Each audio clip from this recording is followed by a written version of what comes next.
Bonjour, à 3 journées de la fin du championnat 2003, de nombreuses interrogations demeurent, d'où l'intérêt de cette 24e journée dont on va maintenant parler, avec notamment l'attribution de points très importants pour l'attribution du titre entre la Tamponnaise et la Saint-Louisienne, mais également pour le maintien entre la Capricorne, le Chaudron, l'USB et les Léopards.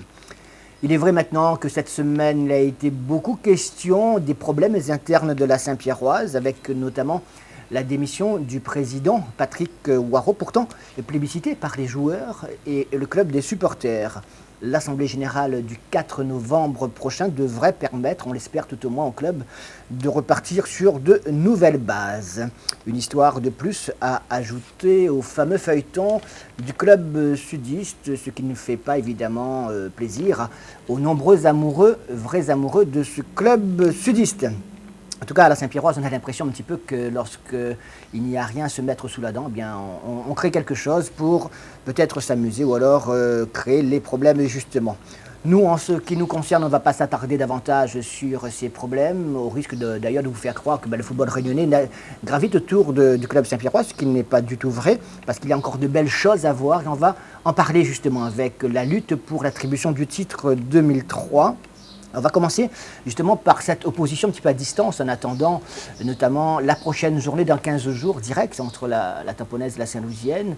Rappelez-vous, la semaine dernière, eh bien, les Tamponnais avaient réussi à domicile donc à dominer le Saint-Denis Football Club pendant que la Saint-Louisienne devait faire ses preuves à l'extérieur, preuves réussies d'ailleurs, sur le terrain des Léopards. Cette fois, à l'occasion de cette 24e journée, c'est exactement l'inverse, puisque la Tamponnaise joue à l'extérieur et plus précisément sur le terrain des Avirons, où il n'y avait qu'un seul mot d'ordre, évidemment, engranger les 4 points pour rester au contact de la Saint-Louisienne, puisqu'avant le coup d'envoi de cette 24e journée, je vous le rappelle, les Saint-Louisiens comptaient 3 points d'avance sur les Tamponnais.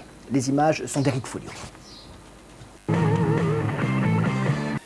Les Tamponnais en blanc devaient absolument éviter d'avoir la tête ailleurs, la tête à la finale de la Coupe régionale de France la semaine prochaine, car en face, il y avait une équipe des Avirons qui avait encore besoin de gratter 1 ou 2 points histoire de se rassurer en championnat.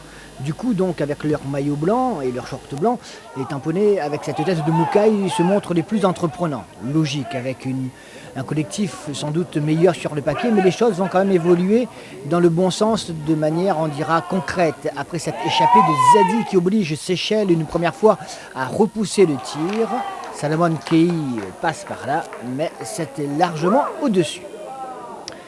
Quelques minutes plus tard, ce sera quand même la réaction de l'équipe des Avirons avec ce long coup franc de Philippe Amilcaro qui aurait pu lober le gardien Michael Teixeira qui tient toujours la place de titulaire à la place de Michael Tchenton.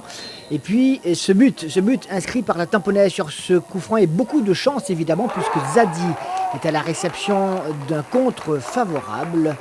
Au milieu de la défense des Avirons, il permet à son équipe d'ouvrir le score 1-0. Ce sera d'ailleurs le score final, puisqu'en seconde mi-temps, très peu d'occasions seront à noter avec cette échappée de Salomon Kei qui ne peut redresser la barre, redresser le ballon, aux prises avec Philippe Amilcaro. Et ce sont même les Avironnais qui vont se créer les plus belles occasions en fin de match. Avec par exemple cette balle pour Christian Maillot, pour Jimmy Elkaman. Et il faut une défense de la Tamponnaise particulièrement solidaire pour conserver ce résultat. 1-0, 4 points évidemment importants dans le cadre de la course au titre. Et puis là, une main évidente, évidemment. L'arbitre qui siffle un pénalty avant de se rétracter, après avoir consulté son juge de touche qui lui avait signalé au préalable un hors-jeu. Donc on en reste là.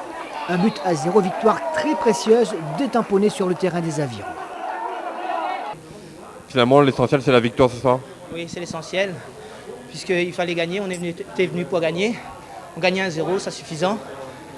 C'est de bon augure pour la suite du championnat. Comme dans 3 semaines, il y a la rencontre face à Saint-Louis. Nous, c'était les 4 points qui nous importaient, le reste, on ne cherche pas pour le moment, quoi. La défaite, mais pourtant vous avez fait un peu jeu égal avec le tampon ce soir, non?